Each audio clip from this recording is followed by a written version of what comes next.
Welcome back to Guitar Talk Time. I'm your host Z. So in this episode, it is going to be a video log of a recent concert that I attended. It is the Extreme Living Color 2024 Thicker Than Blood Tour. I actually purchased the VIP package, which is a new offering that I started to see pop up for certain bands. And I wanted to see, all right, well, what is this VIP experience all about? So I'm gonna give you my play-by-play experience of what happened during this VIP experience and see if this is something that you might be interested in. I am going to do a little bit of commentary in between the videos, video log, so you know, stick around and let me know your thoughts. All right, let's get to it. All right, so this is my first video log or vlog, and I'm pretty excited. Going to a concert after many years. Gonna go check out Living Color and Extreme, and I'm gonna archive all this for you and hopefully give you a little flavor of what the experience was like. Let's go check it out. All right, so I'm gonna try to do this while driving. Not very safe. Anyways, on my way to the concert, I'm gonna go pick up a buddy of mine. You know, at this age, it's a little hard to gets harder to find somebody that'll actually go to a concert with you. But luckily, an old childhood buddy of mine was more than willing to go. He's not a big Extreme fan. He actually doesn't know who Extreme is, but he does know Living Color, and yeah, mainly we're just gonna go to hang out and check out some good music. But I think it's gonna be a good time. I am really excited. Like I said, it's been many years since I've been to a concert. I have seen Extreme and Living Color before, seen them live. That was back in God, like 90 something. I think it was the Extreme 3 Sides to Every Story tour. Yeah, anyways, it's gonna be a lot of fun. So I'm en route. The concert's going to be at Hollywood Casino in wonderful West Virginia. I think there's a venue. I've never been to any concert there. I think there's like a concert venue or something there, and so it's the first time going to this venue, so it should be interesting.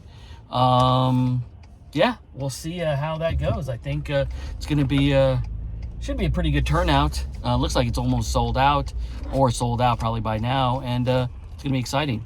So let's go pick up my buddy and we'll go from there. All right, so I'm here now with my boy Damon. We are ready to go to see Living Color and Extreme.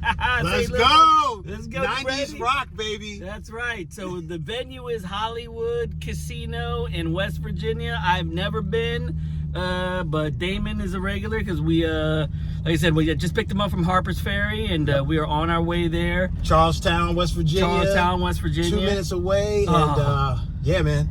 Cheers. Cheers. Cheers. What are you looking forward to the most? For me, I'm really looking forward to seeing Living Color. Living Color. Yeah, okay. The Glover singer. Yeah, Corey Glover. Corey Glover. Yeah. I'm super excited just to hear his voice. You know, you look like Corey Glover. They're gonna think you're related or something. Hey, I'm his cousin. If that's a chance to get me backstage, there you go. The guy, yeah, that's my brother. Go. No, that's my distant cousin. That distant cousin. That's right. Yeah, that's right. my cousin. All right, so we are looking forward to going over to a beautiful Charlestown, West Virginia, and let's see what we can get into. All right, so we are now parked at the second floor of the Hollywood Casino. Yes, second floor, east garage. And we're about to make our way in. Right near the venue. Yeah, we're gonna check in, and again, we're rolling VIP this time, baby. That's how us old people do it, right? No bitch seats in the back. No. You know what I'm saying? We don't roll like that. We don't roll like that. We'll let you know. We'll let you know how that goes. All right, Phil. Where do you fucking put it? Recording. Should stay close by, right? And Damon. Oh. All right, Damon and I, we're making our way. We're in the casino. We're in the belly of the casino. That's right, brother. Always bet on black, and we're just gonna just gonna jump on in, and it's very interesting. I've never been to a venue inside a casino like this. This is a new experience. Yeah, we are ready to go, and I think this here is where we're at. All right, guys, so here we are. We got our VIP passes. My man Damon's for posterity getting the VIP passes. You know what that means. I actually don't know what that means, but we're going to find out how far this gets us. But once we get in there, we cannot record or else they're going to throw us out. So, but nobody said we can't record from our pocket. Or they will kick you out. No phones allowed. My pocket. They're not checking that. All right, so this is where the experience gets kind of interesting. At this point, the extreme merch guy basically herds us in to the venue where the stage is, and the VIP participants get to see up close and personal sound check for the band. Now, a couple things to keep in mind. The band is already sound checked. I mean, they've already done, you could hear them in the background while we were waiting. So they're fully warmed up, ready to go. So this is just kind of like bonus time, which is part of the package, which is cool. So the guy walks us up to the stage. We're about a group of about, I think, 50 people.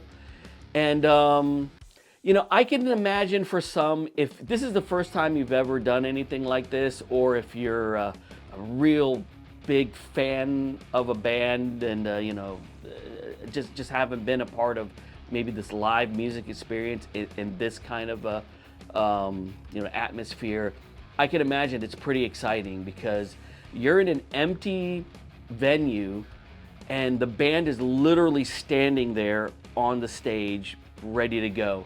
So it is a little bit jarring, actually.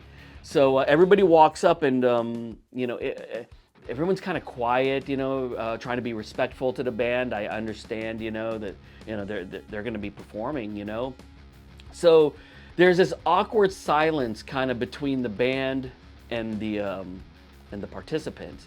Now, fortunately for me, I don't get really starstruck with this kind of stuff. Not that I'm some big professional, but I mean, I have performed before. I've worked with bands. I've been on both sides of the coin, whether it's recording bands, live sound, whatever. Anyways, point is, I'm just more excited about, all right, we're gonna check out, their process and see what's going on, and get to see the band up close and personal, how they sound, so on and so forth. So, a couple of caveats.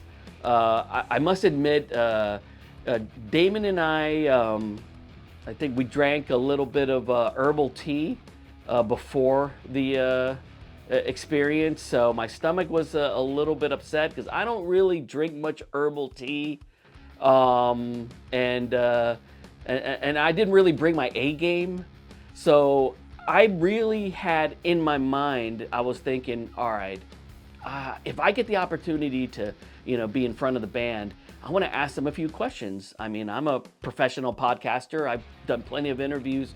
What kind of questions can I ask? But the problem is, and I kind of figured that I'm going to have such a short amount of time to ask any questions. It's just got to be quick to the point, and it's got to be relevant. So all this stuff is swirling around in my head. And while I'm just kind of not feeling 100%, but feeling good, but not feeling 100%. So, I was kind of worried that things might start going a little bit sideways. But anyways, so we get up to the stage, and then the band's kind of awkwardly asking, so what do you guys want to hear? And the crowd just kind of I don't know, I mean, what do you mean? You're here to entertain us, So I'm right dead in front of the stage, and I'm standing stage right. So I'm in front of Pat Badger, the bass player. And, real cool guy. So I was just kind of why don't you guys play some Queen? That would be cool. And he just looks at me, he's kind of yeah, you think?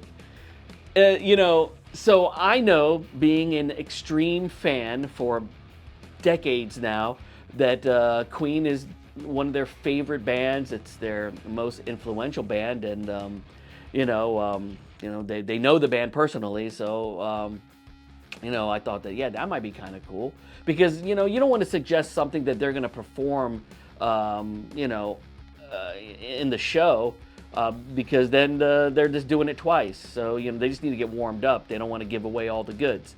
So then the crowd's kind of like saying, I don't know, mulling around, blah blah blah, whatever. And then I'd suggested another song. I said, hey, why don't you play Hip Today? It's one of my favorite songs. But then I was thinking, you know what? They probably are going to play that. I know their set list pretty much. They're going to play that. But I thought that'd be a good one to warm up with, whatever. And, just kind of like Pat was like saying, yeah, maybe, that sounds pretty good, really cool. So I was like, oh, it's kind of cool. Have a little bit of interaction with him. So that was kind of neat. But anyways, so then they go on to do a song or two. And after the song, oh, wait a minute. Before I get to, deep into this, in my infinite wisdom, I thought, you know what? They did say that we're not allowed to record inside the venue, which is really, I don't understand why. I guess maybe they think that people are going to record this little 5-minute experience, and then they're going to divulge some sort of secret or something. Like, why wouldn't you let them? Why wouldn't you let us record? I don't get it. Anyways. So then I was just like, you know what? I'm going to put on my voice recorder and leave my phone running in my pocket. That maybe I could use that in an interview setting if I do get the chance to interview, and at least I am a little bit of incognito fly on the wall, so to speak. So I had my voice recorder on record in my pocket. I wasn't sure how it was going to turn out, but it worked. But anyways, so after the band performed a song, then they did another acoustic song where they actually bring a small drum set onto the front of the stage, where K-Fig will just kind of play a minimalized, like 2 or 3 piece kit, and then they have the acoustic guitar set up. So I was like, all right, that's pretty cool. So warming up, playing, and shortly after that, I'm just standing there just enjoying the music, right? And out of the blue, the drummer K-Fig just tosses his drumstick right at me. I mean, he was just like, song over, boom. And I was just like, whoa, whoopsh. And then it was just like, are you serious? Like, I could not believe it. And all of a sudden, in my hand, check this out, man, wham, stick in my hand. And I was just like, oh my God, what is happening? Why is this happening? Very cool. So I already got my souvenir for the night. I'm like, yeah, awesome. So stick is in hand, looking good. Now part of the to wrap up the VIP experience, at least this part of it, you get to take a photo with the band. So what they do is they line up. It's about 50 people, so they'll take about 10 people or so. You stand in front of the stage, and the band is up there behind you, and then the house photographer will take a picture, and then they'll upload that to some website, at the end of the night or whatever the next day, for your keepsake, which I'll put up on the screen. So I think we weren't the first to go up. I think we were like the second or third to go up, and this is where things started to go sideways. I had a couple questions that were running through my mind to ask Nuno, and so when we set up for the picture, I immediately try to stand stage left, which is where Nuno stands. And the first thing is I made a little snarky comment. Look, I'm from the Howard Stern generation, and I know how Nuno is. I mean, he's kind of like a tongue-in-cheek kind of guy. So I thought, yeah, and I'm similar too. I mean it all in good jest, because I'm a huge fan, and I'm a fellow musician. I know what's going on. So one of the things that Nuno has always talked about is how he has this minimalistic guitar rig.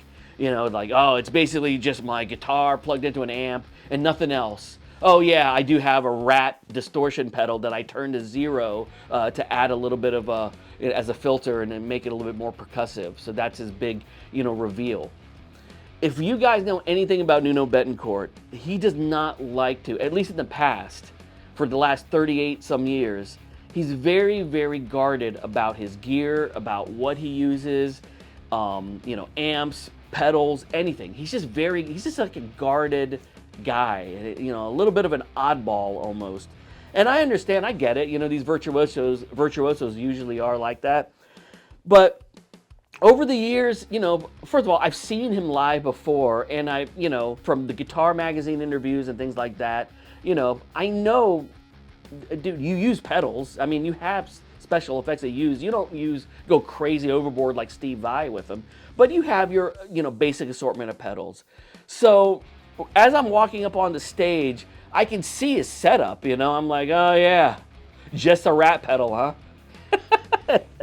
I don't know how that went over. I think he kind of probably immediately, I don't know if he heard me, but he was probably like, oh, okay, who's this wise ass, whatever. But I just kind of like, I don't know what I was thinking. But anyway, so I can see his setup. He's got the normal array of pedals or whatever. Like, yeah, cool, okay. No shame in your game, you know what I mean? It's not a big mystery. But anyways, so we're about to do the picture, and then photographer getting things set up. So then I have to throw in the question, the heavy hitting question. So basically, I asked, here's what was going on in my mind. I just wanted to ask him, look, I have been a fan for many, many years. The only access that I've had to you or the band in general is CD liners and a few interviews on Guitar World, Guitar Magazine, and that's about it. I mean, there is so little footage of Nuno over the years, it's just like he's just a very mysterious guy. But now, if you Google, just go to YouTube, there's so many interesting videos of him just chatting away. And it's like, oh my God, this guy, he has all these like crazy stories and everything. I was like, wow, it's a little bit jarring almost. Like, I've never really heard you speak. And now all of a sudden, I know everything about you, or a lot more about you, which is amazing. One in particular, which just, which I noticed is like, he was recently on Rick Beato's program. And for those of you who don't know Rick Beato, he's he's a longtime industry guy. He's been around forever. And the big thing is that he's got millions and millions of followers. So he was on Rick's show, and the edited version of his show that he was on was like 2 hours. 2 hours. I mean, they must have had at least like 4 hours of just footage of Nuno just like going on and on. And he literally went on and on and on and on. I was like, wow, Nuno is just like a little chatterbox. But he has so many interesting stories and so many cool things. He actually picked up, some of Rick's gear and guitar and playing, Rick's guitar. Like, you never see Nuno playing anything other than his, Washburn Signature series. And here he is, just playing around with, with all the, with all these different guitars and stuff. And you're like, wow, this is amazing. So I just wanted to ask him this kind of like tongue-in-cheek question. Look, last 40 years, you're a ghost.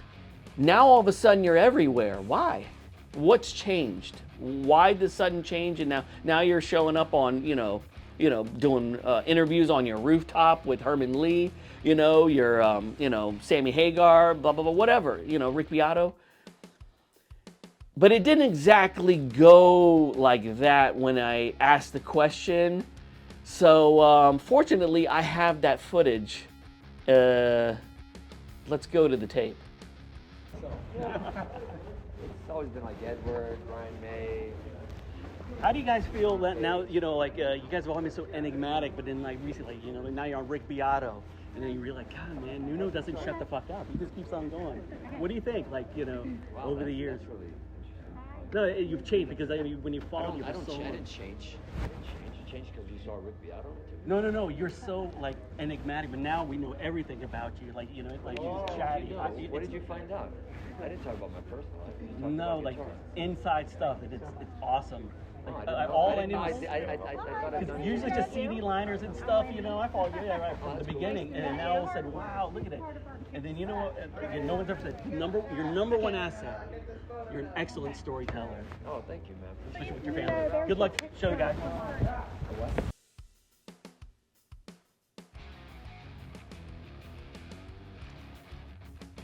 All right, so needless to say, I felt like, well, it wasn't that bad, but I did kind of insult my guitar hero, or one of my guitar heroes, and that was just weighing heavy on me. Actually, the rest of the night when I went home, the next day after day, it literally just weighed pretty heavy on me. I was like, God, couldn't I just ask him a simple question? Like, why did I have to like do it like that? But then, I spoke to a friend of mine and kind of came to the conclusion that, you know what? Actually, this is better. You know why? Because look, Nuno has millions of fans, and I'm sure he's been asked a million times the same thing over and over. Oh my God, Nuno, you're so awesome. You're like the greatest guitar player ever. I love your solo on Rise and blah, blah, blah, and then Fly the Woodoo Bumblebee, and you're just the greatest ever. Okay, yeah, thanks, bro. Thanks, yeah, that's so cool. I mean, he's heard that a million times. Who cares? Yeah, we know he's good. Okay, but he's not going to remember, oh yeah, I remember you from the Detroit show. Yeah, you said that I was an amazing guitar player. Yeah, I remember you. Ain't nobody going to remember that. However, he is going to remember the guy who asked the weird oddball Rick Beato question. He's going to remember that forever. And guess what? He did remember. And between you and what you've done and what you do for guitar players and the awareness that you give through your love through guitar and what we did here on the show, I've had people come into our VIP meet and greets and I asked them who's first time, and they're like, yeah.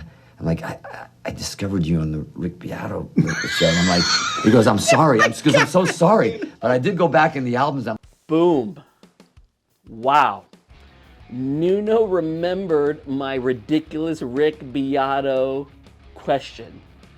I am now forever etched in Nuno's mind, and I'm part of his history. In retrospect, yeah, I think it went exactly as planned. And Nuno, if you ever watch this, hit me up.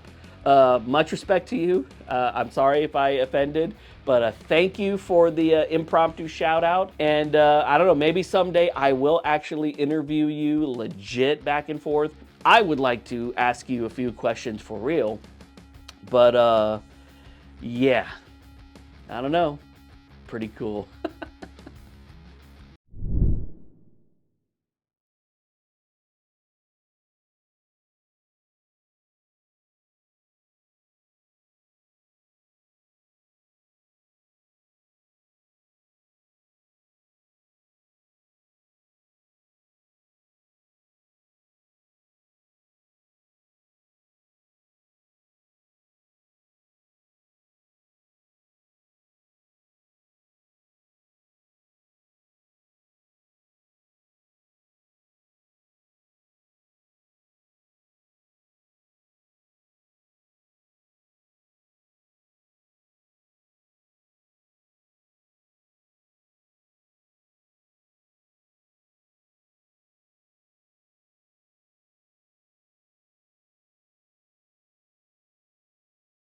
Also pull the drumstick. What?